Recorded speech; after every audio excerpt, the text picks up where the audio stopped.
All right, everybody, it is time for the wedding project. So that means I've got some really good wedding trivia coming at you today.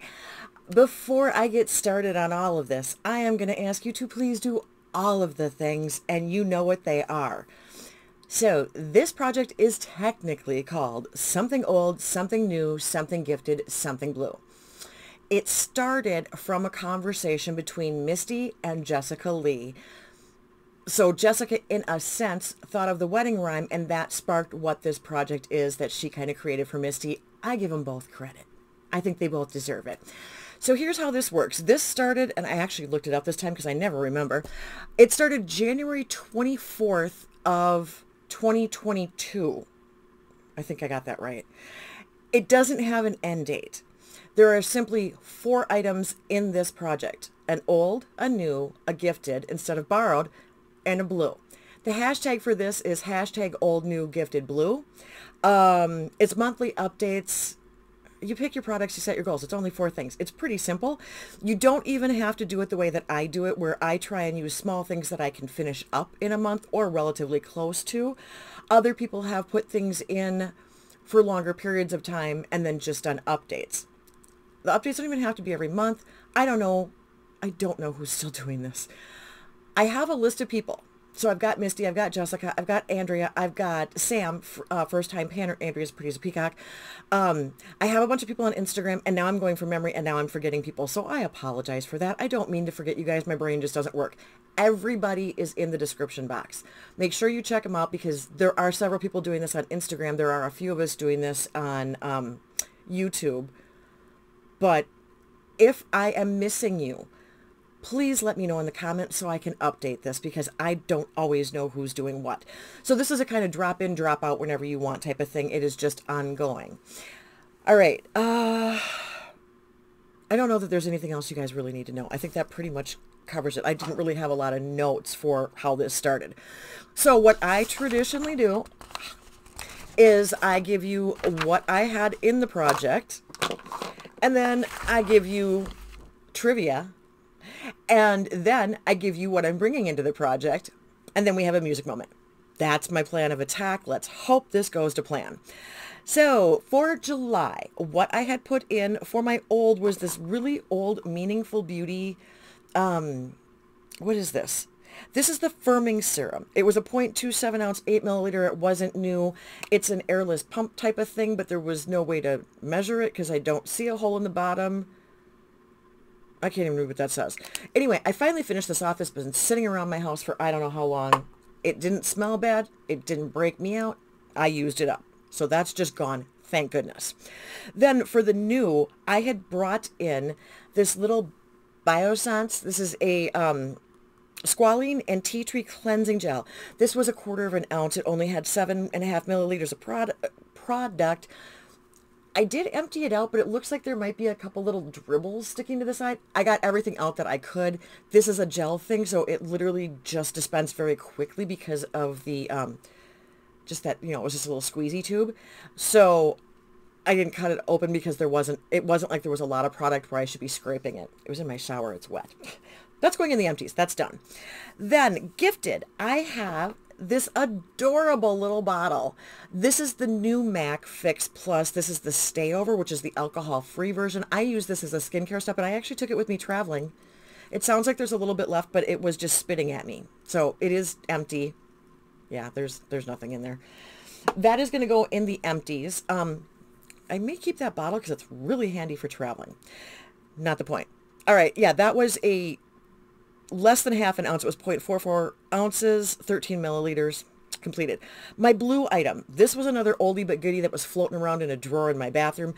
This is the Curology Smooth Sailing Moisturizer. And the tube is blue. I cut it open because that was the best way to get things out of it. I did complete it. This started at 0.5 ounces, 15 milliliters.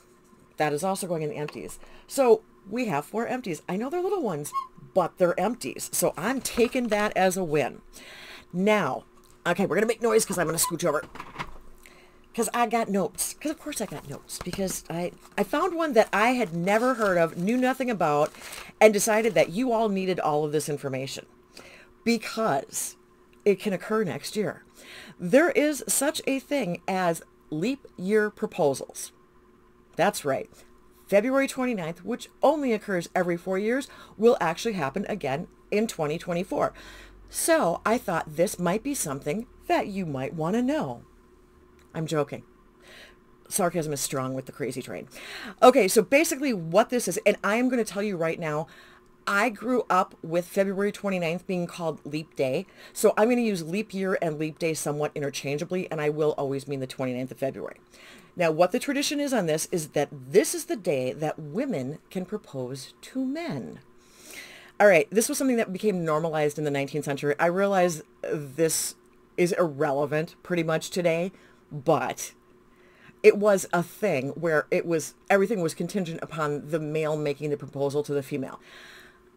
That does not take into consideration the fact that gender roles have evolved. That does not take into different sexual orientations. It doesn't take any of that into account. That's the premise, so just bear with me on all of this. All right.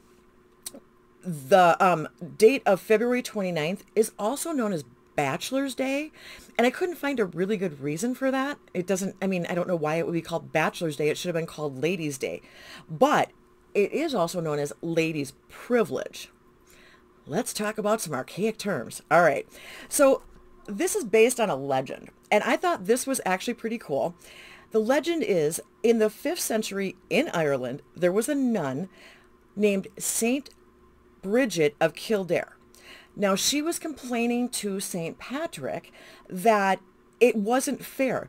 Women were being kind of dragged along on the hook. It took too long for men to propose, and that was unjust. And at this point, now you got to keep in mind nuns could marry. So here's how this story goes. And there's a whole bunch of not true in a lot of what I'm going to tell you, but this is where this comes from. So St. Patrick originally said, okay, valid point. Maybe it's not fair. Maybe women should have a day. He actually, like I said, this is where we don't know how true this is. Originally, he wanted to make it once every 7 years, and they negotiated the terms so it became once every 4 years, that it was permissible for women then to propose to men. Now, here's the part that is completely false, all right, because it just doesn't make any sense with ages and dates and all that kind of stuff. So the story goes that as soon as St. Patrick agreed to this, St. Bridget immediately dropped to her knees and proposed to St. Patrick. Even if we're stretching dates, the probability here is that she could have been at maximum about 9 years old when he died. So I'm thinking there's no truth to this part, but it's a good story. Now, St. Patrick was apparently busy driving the snakes out of Ireland. Yes, that is my smart Alex showing. Okay, so he ended up then rejecting this proposal, but what he did do was to soften the rejection, give her a kiss on the cheek. Now, this is specific. I'm finding this in a bunch of the legends, that he kissed her on the cheek specifically. I've also read in one or two things that he also then gave her a silk gown. All right. Now, from Ireland, apparently the monks then brought this to Scotland.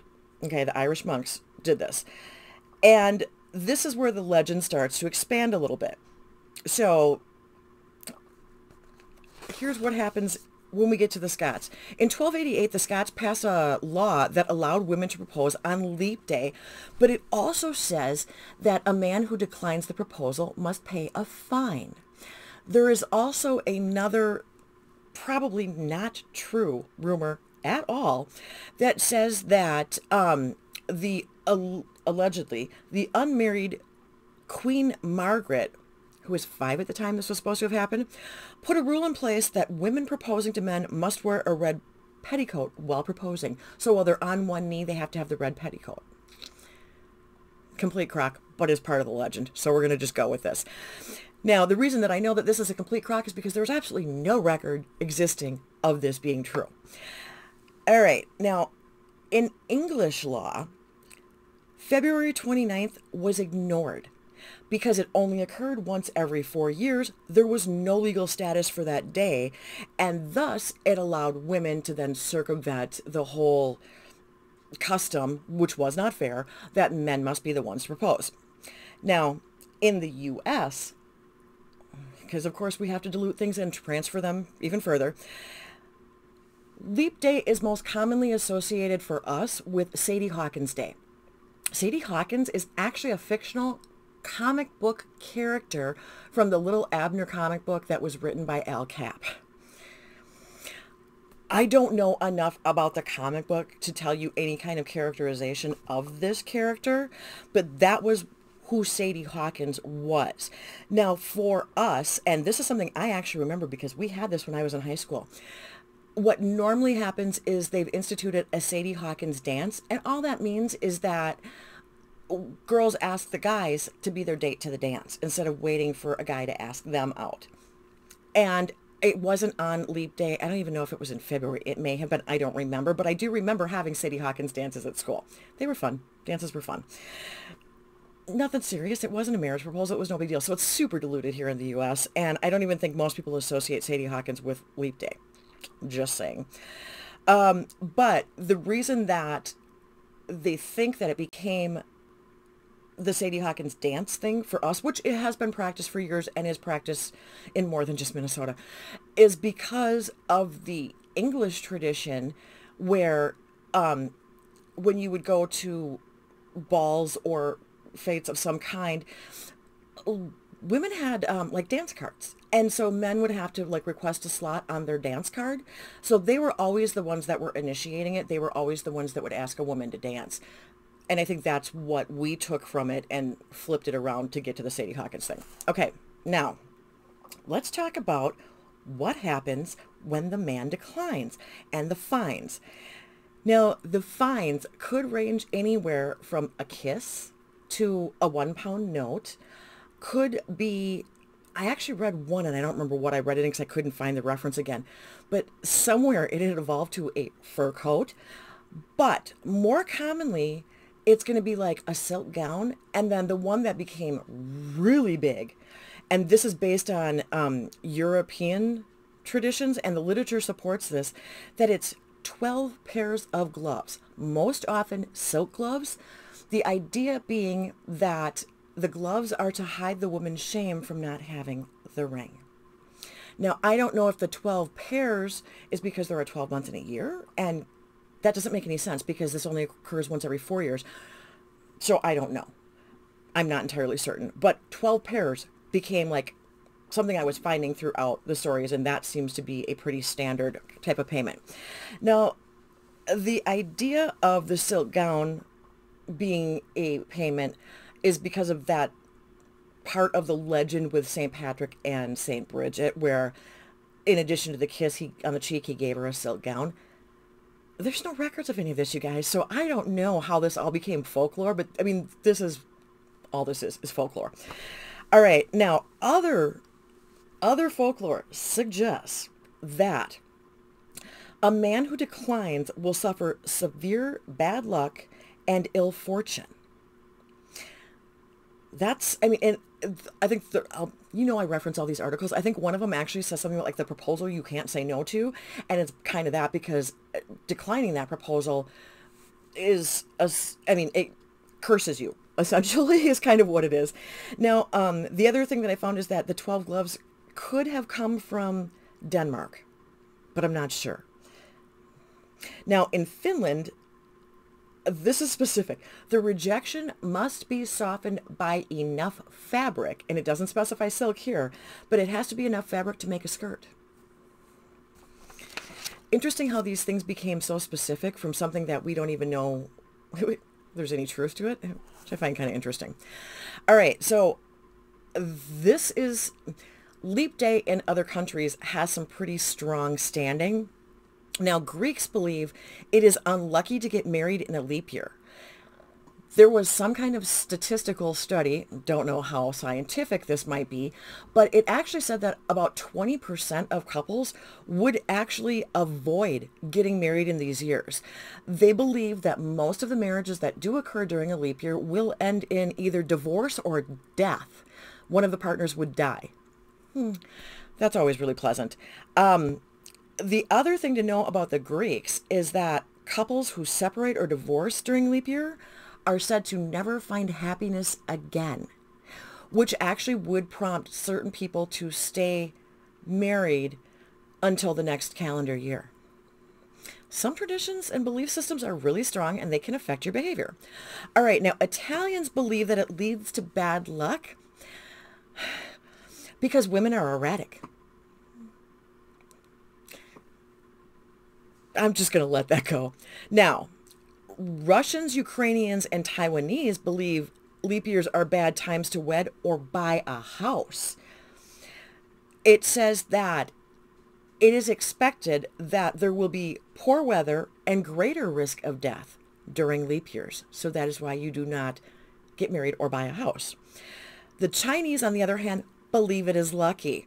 They say that you should be getting married in a leap year because of its rarity, and that makes it a little bit more of a special thing. Irish women are still apparently encouraged that if they are going to propose, they should be doing it on leap day. The other thing to know about Taiwanese and leap year, and this isn't really a wedding thing, this is just a weird fact that I found that I thought I would throw in here. So Taiwanese daughters would return home during a leap year because it was believed to be so unlucky for the elderly that a leap year would be risking their health and even their life. So Taiwanese daughters used to return home and they would cook this. I don't know what this is. Okay. It is a special dish. It's a pig trotter noodle dish that they would bring, or that they would cook for their parents, that is not only supposed to be very filling and very healthy, but it is supposed to bring good health and good fortune because they believe that the elderly are more likely to die. Statistically, I think the elderly are more likely to die. I don't know that it has anything to do with leap year. There was also something about like Scottish sheep are more nervous during a leap year or something like that. And it's just like, well, really? Did you measure them every other year? I don't know. It was just an oddball thing. Now, there is a custom that is seriously cute. In Rhineland, Germany, love-struck boys would take basically a little, it's a small birch tree, and they would decorate it with ribbons and whatever. And on May Day, they would leave it on the doorstep of their crush. So I don't know if that's, I don't know where we get May Day baskets from here, but it kind of ties into that, except for that you can give everybody May Day baskets. Anyway, so what happens in leap year in Rhineland, Germany is that it's the girls who then return that favor, where if there's a boy that they have a crush on, they will take a small birch tree, they will wrap it in ribbons and little tchotchkes or whatever, and then they will leave it on the doorstep of the boy on whom they are crushing. And I thought that's just sweet. That one was kind of a cute one. I don't know if that's still practiced. So there was a study done by a wedding company group, something like that. Now, the last leap year was 2020. So these stats are old from obviously that point. But when they were surveying the couples that had come to them that were getting married, they found that if women were to propose, 52% of them would be more inclined to do so on February 29th as compared to the 25% who would do so on Valentine's Day. So almost double the number of women would be willing to propose on a leap day instead of Valentine's Day if it occurred in the same time frame. And now, from this same thing, and like I said, this was an event company. So it said that the increase of women proposing had gone up 16% compared to the 5% that it was in 2010. So within that decade, it had tripled, meaning it was becoming much more acceptable, much more common. Now that I think probably would be able to be extrapolated to a larger population and be somewhat reliable simply because of all of the way that gender roles have changed and equality has changed, etc. And that is still an ongoing movement. And then with each new generation that's coming forward, I think they take their rights a little bit more internally, where they just have those expectations because they're brought up believing that they're allowed to do these things. So I think that that is something that will show out. And I would love to know, I'm not going to go down the rabbit hole, but I would love to know a longitudinal number of that. And I don't think there is one, but it would be interesting to see. Okay. So there is one last thing I'm going to leave you with about leap year. In London, in the Savoy Bar in 1928, there was a bartender by the name of Harry Craddock. He invented the official cocktail of leap year. I think it's called the leap year cocktail. I'm not 100%. Leap day cocktail is what it's called, I think. I'm not 100% certain. I have no idea how this became the official thing or what. It's awesome. Okay, let's just put it that way, that someone actually came up with it is cool, and that I actually have the name of the person and the year that it happened and where. That part I thought was kind of cool. So this is a colorful cousin of the martini, apparently. It is made with Grand Marnier, sweet vermouth, gin, and a dash of lemon juice. I don't know measurements, and I'm not going to give them to you. If you want to look it up and try and figure it out and make yourself one, knock yourself out, I don't advocate that. I wouldn't drink that anyway. Ick. So, if you are planning on proposing in 2024 on Leap Day, there's the things you need to know. Like I said, I had never heard of it. I didn't know it was a thing, so I just had a blast looking up the craziness that was involved in that and finding all kinds of oddball things. So let's go on to what I am bringing into the project. For my old, I have got this Yensa Super 8 lip oil. This is going to be in here for months, all right? But I wanted to use this before it went bad. Okay, it's hot pink, and you're seeing it as kind of a reddish. It doesn't give a whole lot of color, but it smells good. It tastes good. It's a fruity thing. I don't know what it's supposed to be. It's supposed to be like hydrating and good for you and natural. I don't know if it's natural or not, but I didn't want this to go bad before I ever used it. So I pulled it out, checked it, put it on because it smelled okay once, and then just now what you've seen. So I'm going to, I don't know, I'll take weights, maybe mark the thing somehow. I don't know, but we'll just keep following up on that particular product because I wanted another lip oil in my life. And then for the new, I am bringing in, I just got this and you saw it in my haul. This is the Makeup Forever. This is a Mist and Fix 24-hour setting fixing spray. This one is 0.35 ounce, 10 milliliter. I can't get it open. That's not helpful. All right. So it is clear, you can see through it. So if we do not finish it, we will be able to see where we are and we can make markings because it is full to the top right now. This is going to be going with me on my trip, which I think you'll see this before I go, but that's going to go in my travel bag. For the gifted, this actually was part of my birthday month haul. Also, this was in the bag from Ulta. I spent so much money. I got a gift bag full of all kinds of weird stuff. This I have never seen before. So this is Philosophy. It is Dose of Wisdom. And this is just a cute little white squeezy tube. Okay, it is seriously hard to let you guys read that stuff. So this is a Bouncy Skin Reactivating Serum. I love me my serums. All right, this is a 0.1 ounce, 3 milliliter. It'll go on the travel bag and it'll be gone during the vacation, I'm sure. Then for my blue, I am bringing in a little baby CeraVe. This is the AM Facial Moisturizer, 0.17 ounce, 5 milliliter. These don't do a lot for me. Let's put it that way. I don't think they're as moisturizing as what I need them to be. So it is usually going to be one of 2 layers of moisturizer that I put on when I do this. But the AM does have an SPF in it. And since this is brand new, the SPF is actually good. It's an SPF of 30. And I'm going to throw it in the travel bag and it's going to go to Vegas. So that's probably a good thing. Extra SPF is always good. That is what... Okay. We have boxes to recycle. Woohoo! Now, that brings us to the music moment with my squeaky chair. I really got to replace this chair. What I decided that I wanted to bring in was a song that most people are going to not have the name of correct. But the song is technically called Wedding Bell Blues. It is not Marry Me Bill, which is what most people probably know it by. I guess I didn't realize, probably because of my age, I knew this as a Fifth Dimension song. I did not realize that it was written and recorded by an 18-year-old woman. Okay, and she wrote this based on a friend. Based on the parent of a friend.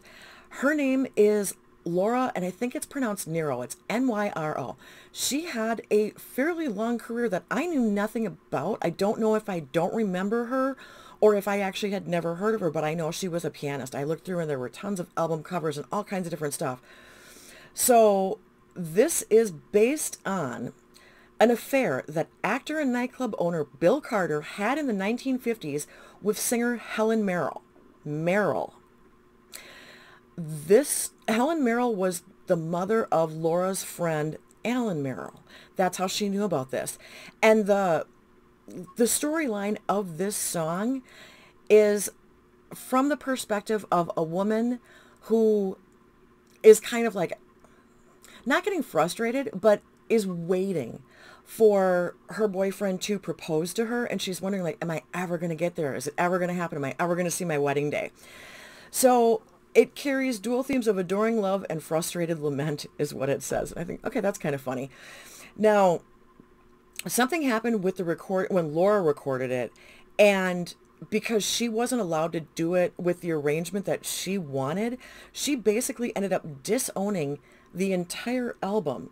And it was her debut album, More Than a New Discovery, that had the song Wedding Bell Blues. So that's not an auspicious start to her career, although the fact that she wrote this song when she was 18 and the longevity it has is awesome.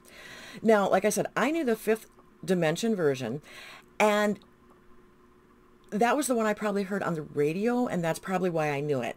The Fifth Dimension released this in September of 1969.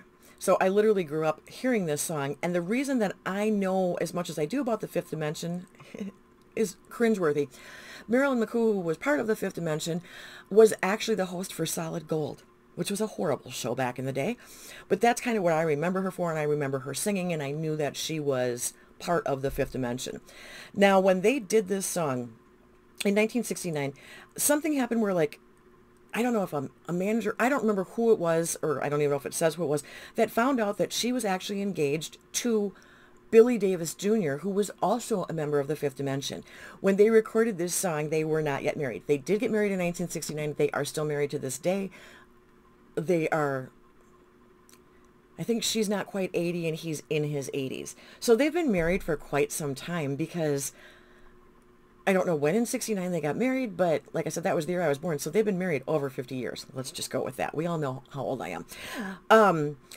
The thing that's cool about this, so I'm going to give you some different video clips like I always do. I have a less than a minute long version of Laura singing this, like a live performance thing. The audio is crap on it. But then there is also the full audio version that is just like album covers. It's not actually a live version of her, so you don't get to see her singing it. So I'm going to include both. But then the Fifth Dimension did this really cute thing. There's a bunch of different videos, and they always, it's basically all sung by Marilyn, and it's from her perspective.